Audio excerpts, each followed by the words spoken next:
آج کے دور میں اگر دیکھا جائے تو چاروں طرف ایک بات بکھر رہی ہے اور چاروں طرف مسلمان پریشان ہیں۔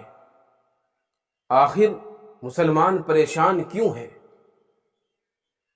مسلمانوں کو ہی چاروں طرف کیوں ستایا جا رہا ہے؟ اللہ تبارک و تعالیٰ نے ہمیں دین حنیف کے ساتھ اس دنیا کے اندر بھیجا ہے اور امت محمدیہ کے اندر پیدا فرمایا ہے، اور ایک قرآن کے ساتھ ہمیں پیدا فرمایا ہے، ایسی کتاب کے ساتھ پیدا فرمایا ہے جو عظمتوں والی کتاب ہے۔ اور دشمن بھی اس کا اعتراف کر رہا ہے کہ دنیا کے اندر سب سے اعلیٰ اگر کوئی کتاب ہے تو قرآن کریم ہے، اللہ تبارک و تعالیٰ کی کتاب ہے۔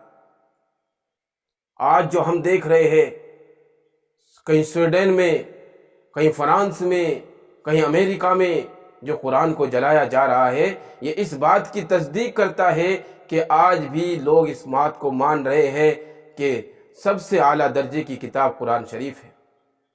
تو ہماری پریشانیوں کی وجہ کیا ہے؟ آج ہم نے اس کتاب کو چھوڑا ہے جو آپس میں محبت کو سکھاتا ہے۔ آج ہم نے اس کتاب کو چھوڑا ہے جس سے دشمنوں کو ڈر لگتا ہے، جس سے نفرتیں پھیلانے والے کو ڈر لگتا ہے، اور جس سے ایک دوسرے کے ساتھ غلط باتیں کرنے والے کو ڈر لگتا ہے۔ ایسے قرآن کو ہم نے چھوڑا ہے جس نے کاروبار سکھایا ہے، لین دین کا طریقہ سکھایا ہے، اور جس نے بھائی چارگی سکھائی ہے، جس نے جینے کا طریقہ سکھایا ہے، جینے کا طریقہ سکھایا ہے، اور سکھایا ہے کہ ماں باپ کی عظمت کیا ہے، یہ بھی سکھایا ہے کہ تمہیں کاروبار کیسے کرنا ہے، یہ بھی سکھایا ہے کہ تمہیں کس سے گفتگو کرنی ہے اور کس سے نہیں کرنی ہے۔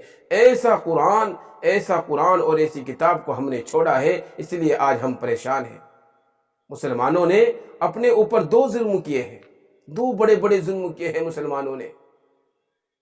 ایک تو ظلم یہ کیا ہے کہ مسلمانوں نے قرآن کریم کو بند کر دیا ہے، اس کو پڑھتے ہی نہیں قرآن شریف کو۔ اگر کچھ لوگ ناظرہ پڑھ لیتے، حالانکہ ناظرہ پڑھنا کوئی گناہ نہیں ہے، لیکن قرآن کریم کے تراجم پر اور قرآن کریم کے معنی پر کبھی غور نہیں کرتے۔ غور نہیں کیا ہم نے کہ اللہ کا قرآن آخر کیا کہہ رہا ہے۔ آج ہماری حالت اتنے نازک ہے کہ ہمیں قرآن کا پتہ ہی نہیں ہے۔ تو یہ مسلمانوں کی پست حالی اور مسلمانوں کی خراب حالت کی جو ذمہ دار ہے خود مسلمان ہے۔ مسلمانوں نے خود اپنے پاؤں پر کلہاڑی ماری ہے۔ اللہ تبارک و تعالیٰ نے تو کہا ہے کہ ہم نے قرآن کریم کو نازل کر دیا، اب جو قوم اس کو اپنائے گی وہ عزت دار بن جائے گی، اور جو لوگ اس کو اپنائیں گے وہ عزت دار بن جائے گے۔ لیکن ہم سمجھتے نہیں ان چیزوں کو، ہم اپنی دنیا میں مگن ہیں۔ ہم نے قرآن کی آواز کو نہیں پہچانا، ہم نے قرآن کی آواز کو نہیں سنا، ہم نے اللہ کے احکام کو نہیں مانا، اپنے نبی کی سنتوں کا اپنے گھروں سے جنازہ نکالا، اپنی زندگیوں سے جنازہ نکالا۔ آج اللہ تبارک و تعالیٰ نے ہمیں پریشان کر دیا۔ اللہ تبارک و تعالیٰ ہم سے ناراض ہے، پھر اللہ تبارک و تعالیٰ کی رحمتیں کہاں سے آئے گی ہمارے اوپر؟ اسی وجہ سے آج ہم اس دنیا کے اندر پریشان ہیں۔ اور دوسرا ظلم ہم نے اپنے اوپر یہ کیا ہے کہ ہم نے سیرت نہیں پڑھی ہے، اپنے نبی کے حالات سے ہم واقف نہیں ہے کہ ہمارے نبی کیسے تھے، ہمارے نبی نے ہمیں کیا تعلیم دی، اس سے واقف نہیں ہے، کیونکہ ہم نے سیرت کو نہیں پڑھا، اپنے نبی کے حالات کو نہیں پڑھا، اپنے نبی کی زندگی کو ہم نے نہیں پڑھا۔ اسی وجہ سے آج ہم چاروں طرف پریشان ہیں۔ اب ہماری پریشانی کیسے ختم ہو؟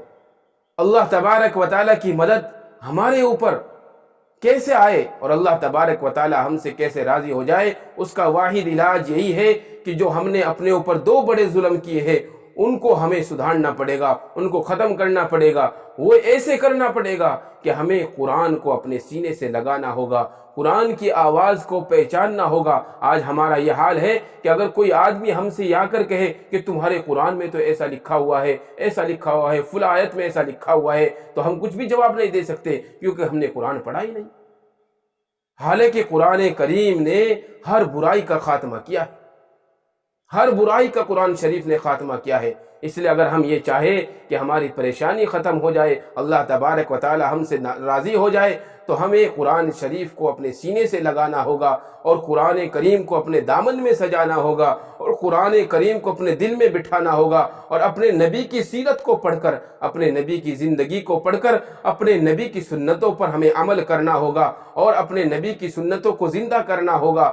اور ہم قرآن کو ایسے پڑھے کہ لوگ ہمیں دیکھ کر یہ کہے کہ یہ قرآن والے ہیں، یہ قرآن کو پڑھنے والے ہیں، یہ علم والے ہیں اور یہ قرآن کو ماننے والے ہیں، یہ نبی محمد مصطفیٰ صلی اللہ علیہ وسلم کی امت والے ہیں، اس امت کے اندر پیدا ہوئے ہیں۔ لوگ ہمیں دیکھ کر یہ کہے، غیر مسلم بھی ہمیں دیکھ کر ہماری تعریف کرنے پر مجبور ہو جائے۔ ایسی زندگی ہم قرآن کو اپنے سینے سے لگا کر گزارے اور اپنے نبی کے طریقے کو ڈھونڈ کر اپنی زندگی میں لائے۔ پھر دیکھو ہماری زندگی میں کیسے کامیابیاں آتی ہے اور کیسے اللہ کی مدد آتی ہے اور کیسے ظلم کا بادل چھٹتا ہے اور اللہ تبارک و تعالیٰ کی مدد ہماری شامل حال ہوتی ہے اور کامیابیاں ہمارے قدم چومتی ہے۔